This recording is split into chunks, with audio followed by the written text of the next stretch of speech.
Hi and welcome to THORsday Comics. Today we're talking about the Mighty Thor number 152, The Wrath of the Warrior.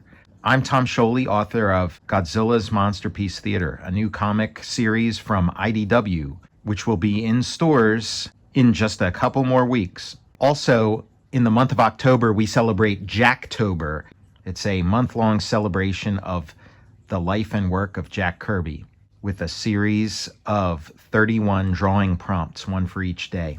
It's a nice action-packed cover. It's Thor versus Ulik, with friends and foes looking on. In the previous issue, Jack introduced a new look for Ulik, like a new sort of hyped-up armor and increased powers from the troll wizards, but the cover here, it's the same old Ulik from the past.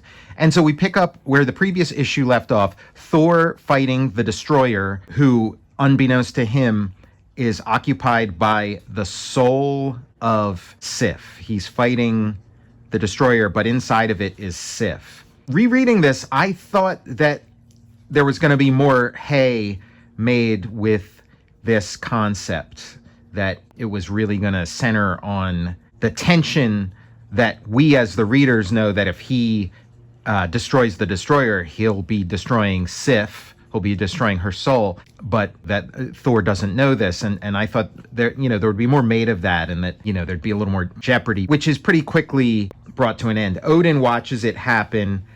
He's not responsible for it, but he draws the conclusion that the life force which did guide the fallen Destroyer hath been withdrawn. And so we cut back to Karnilla's cave, and behold, brave Balder, I have done as thou didst demand. I've released the life force of the goddess Sif. She is now herself again. And the Destroyer sleeps. Just a quick resolution to that plot thread. Kirby, as usual, has moved on to the next thing. That next thing is Ulik. Again, a little bit of a continuity gaffe here. Jack seems to have abandoned that new look of Ulik that he designed in the previous issue. I'd assume he just forgot about it. It's possible that Stan insisted as editor that he revert Ulik back to his original look, but I find the other option more likely. So now the fight's on. Balder is defending Karnilla and Sif from Ulik. It's a really great fight. This is an issue of great fights. There's a couple pages at the beginning with Thor fighting the Destroyer. Pretty great looking fight. This is a great looking fight. Balder is almost becoming like the co-headliner of the book. The police show up. Thor explains the situation to them, that the Destroyer is gone, and now he's being teleported by some unknown force back to Asgard, and it was Karnilla. She brought in some more muscle to take on Ulik. This Ulik with increased powers is just too much, and so Thor steps in, tag team style, gives Balder a break and takes over the battle. A few more pages of really amazing fighting, great detail. I almost wish the setting were a little more spectacular. Like, this cave is pretty cool, but maybe like pull back the camera for one of the panels and maybe show them like fighting over this big precipice or something. I like the focus on the action, but it would be cool to see like a wild, exotic Asgardian environment, especially in this cave. Ulik boxes Thor's ears. Thor really seems hurt by this. Now he takes a stalagmite and gets it pretty close to Thor's face, maybe setting up for some injury to the eye. Then we cut back to the police station where they're keeping the Destroyer.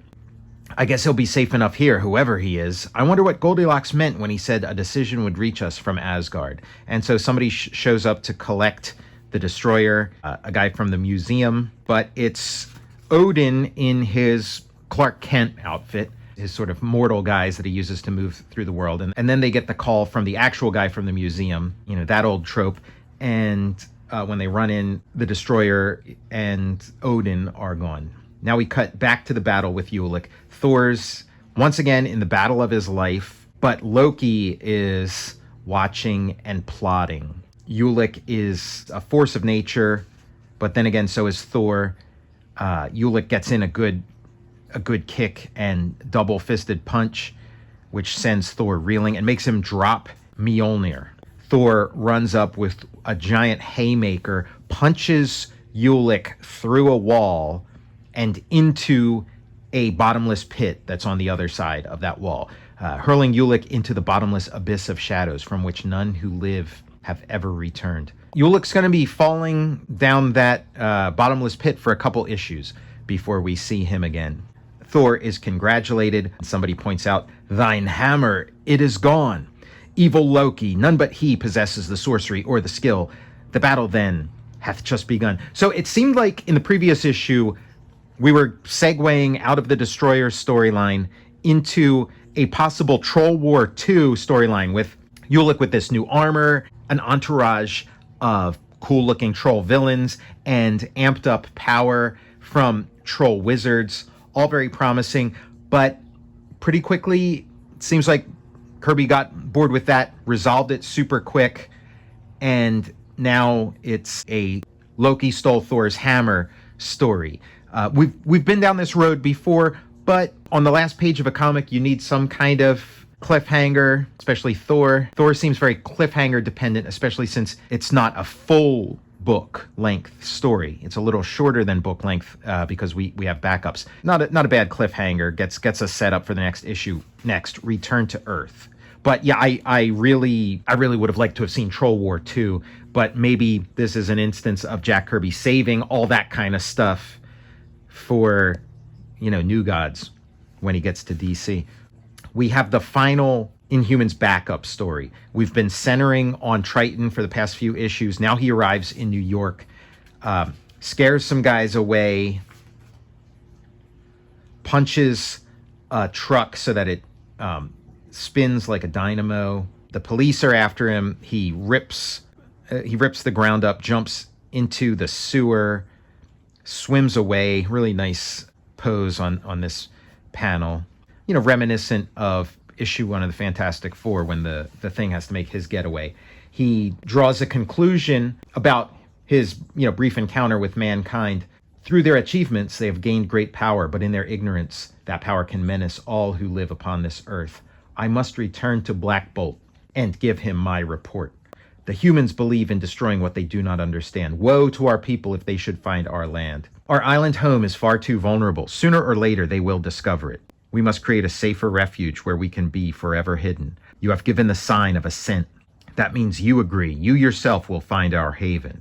I wish you Godspeed, Black Bolt. The fate of our race now rests upon your mission. And so the Silent Sovereign sets out to find what will one day be known as the Great Refuge. And find it he does, but that's another tale for another time. So the story ends where it begins. That first Inhuman story started with Black Bolt flying around the city, and then we went into flashback, which has been the entirety of the series, and now we're sort of back where we started, bookended, and this will be the last backup story in Thor. The next issue onward, it's full-length Thor stories, and we'll see how Jack Kirby and Stan Lee make the adjustment to that new format next time. I'm Tom Scioli, author of Godzilla's Monsterpiece Theater, a new comic from IDW, which launches in a couple weeks. This month is Jacktober. Jacktober is in full swing. It's a month-long celebration of the art and work of Jack Kirby with drawing prompts, one for each day of the month. I'll see you next THORsday.